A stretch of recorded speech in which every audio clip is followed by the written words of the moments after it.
right, so we're just going to look at some examples of Google Forms that I've created, and I'm going to show you like different things that you can try to do with it and accommodations that you can add within the form that might help your kids. So we'll look at this one.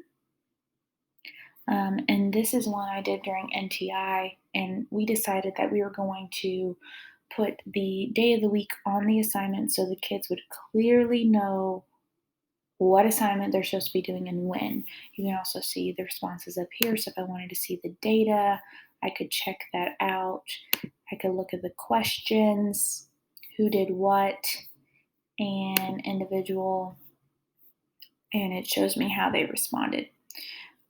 But if we go back here, you can see that there's a video right here. And the great thing about this video is this is one that I actually recorded through Screencastify. It's a lesson that I decided to record myself. And the great thing about this is I was having a hard time for my kids actually watching the videos that I created. And I realized once I started putting them in the Google Forms, they started actually watching them. So that might be a good tip to consider. Remember, you can add a video by going to this bar over here, clicking add video. If you have saved your video to YouTube or uploaded it to YouTube, you can just put the link there. So I would recommend uploading it to YouTube in order to access those videos. And then I just gave them an additional video if they felt like they needed one. And here's an image that I created myself through Google Slides. So I'll show you how to do that. If you go to Google Slides, and this is just a random image I put on here, you can go to File, Download, PNG Image, and I would probably name it because it's going to be easier for you to find it. And then you go right here, press Add Image, and I'm going to say Upload, Browse. And I'm going to actually go to Recents and see if it's on there. And it's not. But I could go, it would be under Downloads, and I could search through all the pictures that I have on here, but that would take a long time. So instead, I'm just going to click on a random one to show you how it uploads. And boom. There is my image. If I don't want the image anymore, I can delete it. But I'm not going to do that. So there's my image, and that image, I made sure I put the number 1 because I wanted them to know that that connects to the question. And I did the same thing throughout the quiz. Okay, so if we look at another one, that was a math one. Let's see. Here is one, a geometry one. And it says watch the video and answer the questions below. So the video is once again well, this is actually someone else's lesson, but I could have easily done my own recorded lesson.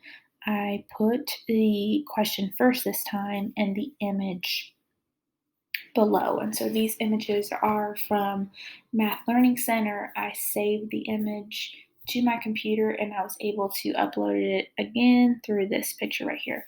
And this is a great tool as well. You could also link it to the form so that the students have access to it if they wanted to practice it themselves. And I think I did that towards the end. Oh, another great thing you can do is you can add Flipgrid to your Google Forms as well. Now you can't add it directly, which is something I don't really like. You're not able to add links just yet. So that's something I feel like they really need to work on, but they're not there yet. So anyways, I put it in the directions. I said, go to this link.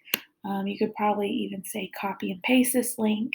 And then I said, use the code. And so when they go to Flipgrid, they'll be able to answer their last question. And that's part of the assignment. Okay. Let's see, and then if we go back, there were a couple of, this might be the one. Okay, so this Google form, I actually gave them access to the Math Learning Center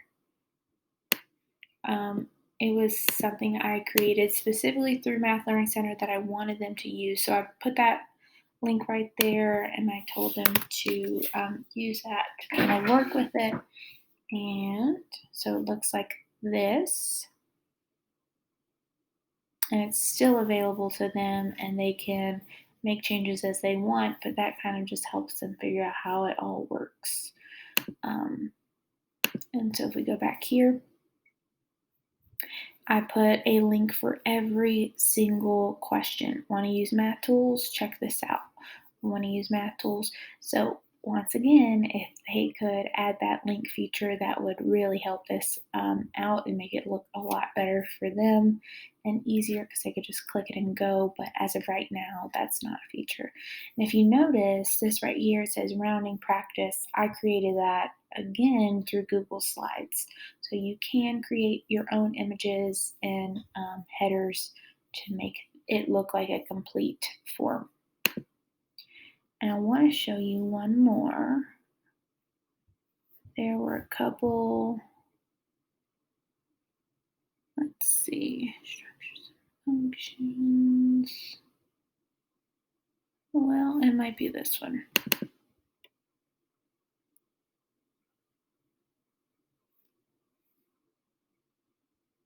Okay, so I realized that some of my kids really had a hard time. Oh, well, see, the links do show up. So when you put in a link, it does show up blue, and they click on it, and it will send it to them. So I realized some of them did need readers. So if it says, "What structure does a bird use to catch its prey?"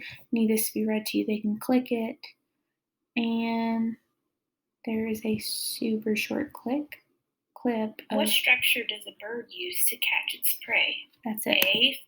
And I read the options to them.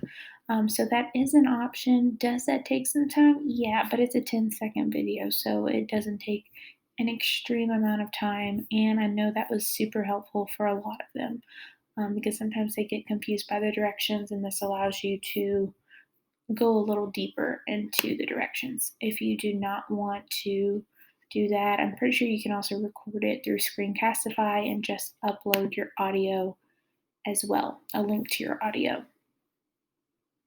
Let me see. There was also, oh yeah, this one right here. This is a student check-in that I created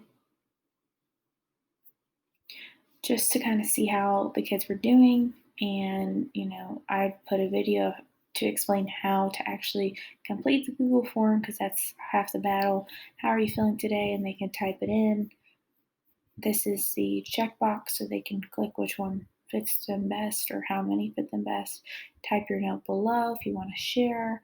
How would you like me to get a hold of you? We know that's half the battle. And if you listed your phone, email, or chose Google Meet, please tell me the best time to get a hold of you. And then you can see the responses are there for you. One thing that's important to remember is if you want to ensure that you are not missing any kids, you want to click get email notifications. Otherwise, you might miss their information. So that's just a few examples to kind of help you figure out how you can use different features within Google Forms.